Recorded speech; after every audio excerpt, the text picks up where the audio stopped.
सुन रहे हैं। अब और सुन लीजिए, सदगुरु कबीर साहब की हम जय बुला सकते जितनी चाहे बुलवा। हम पढ़े लिखे नहीं हैं, कबीर साहब के ग्रंथ के बारे में या किसी और ग्रंथ के बारे में हम बोल नहीं सकते हैं, लेकिन जितना बोलेंगे जैसे खाती का बकोला चलता है, छोड़ छोड़ कर बोलेंगे, एक एक चीज काम आए। बोलिए सतगुरुदेव। एक वो जमाना था, आज वे चीज 4 संस्कार में जुड़ी है। एक वो जमाना था जब बहू आती थी, सुन लेना, पुराने जमाने में चले जाओ, आज के दिन छोड़ के। एक वो जमाना था, बहू आती थी, संस्कार लेके आती थी। जब तक बहू रही, घरों में संस्कार आए। जैसी कोई माता शादी तरह का दिखाई दे रहा था कल, उसकी उम्र की गए वो है, उस दिन तक बहू। उसके बाद बहू रानी हो गया, थोड़ा सा पढ़ा लिखा हो गया, थोड़ा लोगों के पास कुछ साधन भी हो गया, यानी कि थोड़ा दहेज जब से आया है, बहुरानी बनी है। जिस घर में बहुरानी पड़ी है, जिस घर में बहुरानी आई है, जिस तरीके से प्रवेशी मान लेना, खड़बड़ाहट मचाई, खड़बड़ाहट चल रहा। उसके बाद सोच में कह रहा हूं, सच्चाई कह रहा हूं, सच है। कोई कहेगा सत्संग में ये क्या कह दिया, सत्संग में ये जरूरी। आज ये देश के हालात इतने बिगड़ चुके हैं कि संत बहुत सारे कहते हैं 21वीं सदी का विकसित भारत। साइंस की टेक्नोलॉजी में बताते कि यूट्यूब बताता है हमें कौन 9 साल तक पहुंचाता है, उसके जरिए कहते हैं कि 21वीं सदी का विकसित भारत और 21वीं सदी का बिछड़ता भारत। जो आज की जनरेशन कोई संस्कार नहीं लेती। इसलिए मैं कहता हूं, अगर किसी के पास पोती है या पोता है, उसको सत्संग में जरूर लाएं, जरूर लाएं। बात तो कर नहीं समझ पाएंगे, लेकिन हमारे संत बहुत चुटकुला के रूप में, उदाहरण के रूप में, जिसको सटीक कहते हैं, ऐसी ऐसी बातें सुनाते हैं। और खासकर उन बच्चों के वे बात यूं जम जाती है जैसे कि सीमेंट में टाइल लगा देते हैं, ऐसे वो बात अंदर जम जाती है। तो शायद बिछड़ते भारत को वो नई जनरेशन बचा सकती है। वो कैसे, तो बताया हूं ना, बहू रानी और बहू। अब आ गई लव मैरिज। लव मैरिज कैसे होती है कि लड़की घर से भागती है, मेरी भी हो सकती है, किसी और की भी हो सकती है। आज जिसके पास ये है, कोई गर्म मत करना, किसी का पता नहीं आज मामला क्या, मामला बिगड़ चुका है। हम हर जगह जाते हैं, भारत के कोने कोने में जाता हूँ, मामला जो सामने आता है वही मैं आपके सामने पढ़ता हूँ। सुनिए अच्छा से। लड़की घर से भागती माँ बाप की चोरी कर, बेटा घर से भागता माँ बाप की चोरी करके। चाहे माँ की कितनी कीमती हो, बेटी को माँ बाप का घर परिवार की कितनी कीमती हो, जब अंधकार हो जाता है उसको कुछ नहीं दिखता, वो लेके भाग जाते हैं। ये लव मैरिज कब तक चली, जब तक वो पैसा चला, जब तक लव मैरिज। उसके बाद ज्यादा हिम्मत हुआ तो पट गए, दोनों बिछड़ गए। जो बचे थे लोग मरे नहीं, उनको मारने के लिए घरों में प्रवेश कर गए ना। कुछ लोग तो खा पी करके वहीं मर गए। लव मैरिज यहां तक चले। उसके बाद आया अरेंज मैरिज। सब लोग जानते हैं, बड़े बड़े शहरों में, छोटे छोटे गांव में भी नजदीक हो गया है कि लिख जाते हैं मैरिज पैलेस, लिखा ना। कि उसमें क्या है, संतों का रिसर्च मेरा नहीं है, और उसमें सार है बात में कि लड़की बिगड़ जाती है। सबको पता, लड़का बिगड़ जाता है, इज्जत पे सवाल आ जाता है। अरे कैसे भी कोई लड़का देखो, कैसे भी कोई लड़का देखो, इससे पीछा छुड़ाओ। अब ऐसे धर फर में ठीक से न लड़के वाले का पता होता है, ठीक से न लड़की वाले का पता होता है, और ये सिस्टम बिचौला जिसको कहते हैं जोड़ देता है।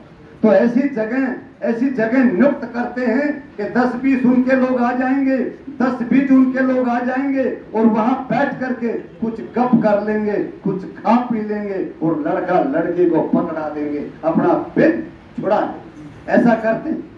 तो मान लिया जाए ऐसा हो गया, लड़की दुल्हन तो बनी गई, लड़के की घर पे जाए, यहाँ थोड़ा मजाक आएगा। गौर से सुनिए, इस मजाक में भी रस है। ऐसा मजाक आएगा कि लड़का, उस जमाने में वो बाबा बैठक चश्मे वाला, उनके टाइम में भी शौक था कि शादी हो रहा, कुछ तो होते थे ना, तो शायद उनके टाइम में कैमरा नहीं था फोटो बनाने के लिए, अगर होता तो वो भी चाहते कि हमारा भी फोटो बने, कल हमारा पोता होगा हम उसको दिखाएंगे, दुल्हन तुम्हारी दादी जब आई जब ये ऐसी, भाव उनका भी रहा है जब आज के बच्चों को रहा है। तो आज का मामला डबल बहुत ज्यादा हो गया है कि ये फोन आ गए। कैसा जब मामला होता है, यूं कर उंगली लगाया फोटो बन गया, और उंगली अगली दबाई तो व्हाट्सएप पे चला गया, उससे आगे और चला गया। इतने ऐप हैं वो बंद करके उठेगा जब तक तो पूरी दुनिया में फैल चुका, इतने साधन हो चुके हैं। तो लड़के ने चाहा मेरी शादी हुआ है, ये शादी को रोज तो होता नहीं, क्यों ना मैं अपनी दुल्हन का एक फोटो ले। लड़के ने अपने मोबाइल को सेट किया और दुल्हन की तरफ घूंघट की तरफ हाथ को बढ़ाया, और दुल्हन ने झट से उसका हाथ पकड़ लिया। किसका? दूल्हे का हाथ पकड़ लिया। लड़की बोलती कृपया माफ की, एक दबा दीजिए, अगर मेरा घूंघट उठाना, अगर मुझसे बात करनी है तो 2 दबा दीजिए, अगर मेरा हाथ पकड़ना है तो 3 दबा दीजिए। लड़का एकदम गुम हो जाता है, ये मामला क्या है। हजारों हजार शादियां देखी हैं, दादा परदादा की शादी हुई है, ऐसा तो कहीं नहीं हुआ, ये मेरे साथ क्यों हो गया। लड़की किसी केयर में काम करने वाली थी, लड़की किसी केयर में काम करने वाली थी। करण सिंह सिर्फ 2 मिनट का काम हो, केयर में काम करने वाली थी। लड़के ने हिसाब लगाया, ये तो मामला बहुत गड़बड़ हो गया। हिम्मत किया इस बात पे जिसके कान में आ जाए और सही से जम जाए। एक बार मेरा भी हौसला बढ़ा देना, कब? जब समझ में आए तब। लड़के ने हिम्मत से कहा, श्रीमती जी, श्रीमती जी, आपसे पिंड छुड़ाने के लिए कौन सा बटन दबाना होगा? कि श्रीमती जी, आपसे पिंड छुड़ाने के लिए कौन सा बटन दबाना होगा? लड़की की तरफ से आवाज आई है, कृपया माफ कीजिए, ये सेवा एक्टिवेट नहीं। अरे कहां गए? अरे माफ कीजिए, कृपया माफ कीजिए, सेवा एक्टिवेट नहीं है। आज के ये ताजा हालात हैं, अगर ये सेवा का लाभ लेना है तो कृपया अपने मोबाइल से और मेरे मोबाइल में 10 लाख का रिचार्ज की। अब ताड़ियां कहां गई? समझ में नहीं आया, इसका मतलब मैंने गलत बताया। कोई बचा होगा।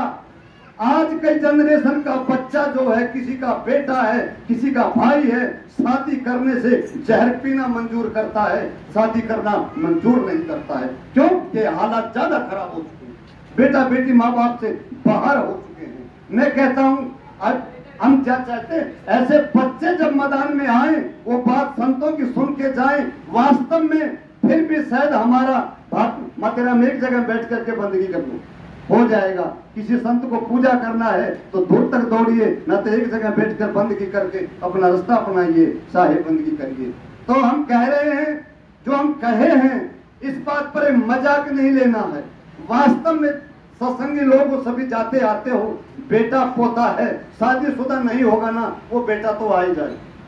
तकरीबन मैं यहाँ की नहीं कहूंगा, मेरे क्षेत्र के लोग कुछ समझदार ज्यादा माने जाते हैं यहाँ के। मैं बिहार बहुत ज्यादा टाइम देता हूँ, पिछली बार यहीं 2.5 महीने पहले होगा सत्संग, यहीं से मैं बिहार गया था, वहीं से सीधा आया हूँ। मैं बिहार में बोलता हूँ साफ, वहाँ तकरीबन ये बूढ़ा बूढ़ी आते हैं, जवान नहीं आते, देखने को नहीं मिलती। मैं साफ कहता हूँ, और हमारी वीडियो बहुत सारी यूट्यूब पे चलती, सुन भी लेना। क्या माते सत्संग में आते हो, दाल भात तरकारी खाने के लिए आते हो, खाते हो, सो जाते हो। संत क्या बकते हैं, सुन के भी नहीं जाते। कम से कम एक बंदा तो ऐसा लेके आओ जो सत्संग की बात घर में सुनाए। अब साहब जी बेटे क्या कहें, इधर से एक बाबा ले लो, ये घर जाके कहेगा एक बाबा यूं सुना रहा था, सुनने को कोई तैयार नहीं है। कोई सुनने को तैयार नहीं है, सुनने को तैयार। अगर बेटा पोता साथ में है वो जरूर कहेगा, माँ आज ऐसी ऐसी बात सुनवा के लाया मेरा दादा, ऐसी ऐसी बातें सुनवा के लाया मेरा दादा। वास्तव में जाना चाहिए। अगली बार तो माँ तू भी जाना। और बहुत सारी साध्वी आती हैं आप जैसी, वो भजन गाती हैं, सुनाती हैं, बड़ा प्रभाव पड़ता है, बड़ा प्रभाव पड़ता है। कहीं से मेरी बात में कोई गड़बड़ हो और किसी के समझ में आई हो, उसको पूरा कर लेना, मुझे कुछ दोषी मत करना।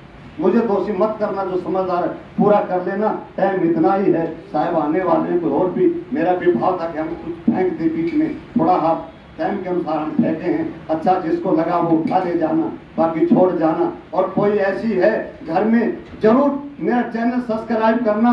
गुलशन संत कबीर पे ये लाइव भी चला है, अब नेट खत्म हुआ है तो वीडियो के रूप में ये जो वीडियो बन रही है ये वीडियो के रूप में आएगी। और ऐसी वीडियो बहुत सारी बनी है, सुनिएगा और अपने विकास की तरफ ध्यान दीजिए। खासकर आप लोगों को जितने सत्संग में बैठे हैं सबका विकास हो चुका है, तकरीबन सबका विकास हो चुका है। आने वाले परण लेके जाना, जब भी किसी सत्संग में जाएं अपने पोता पोती जो शादी से नीचे बच्चे हैं जरूर लेके आना, जरूर लेके आना। आपका तो हुआ तो हुआ, कम से कम उसका तो भविष्य बन जाएगा। संतों के बीच में तभी कहा ना, आग लगी आकाश में झरझर पड़े अंगार। अगर ये संत ना होते, वास्तव में कहता हूँ, चाहे कितने बुरे हो गए हो समाज में, कितने भले रह गए हो समाज में, फिर भी कहा जाता है अगर ये संत ना होते तो जल मरता संसार। बोलिए सतगुरुदेव।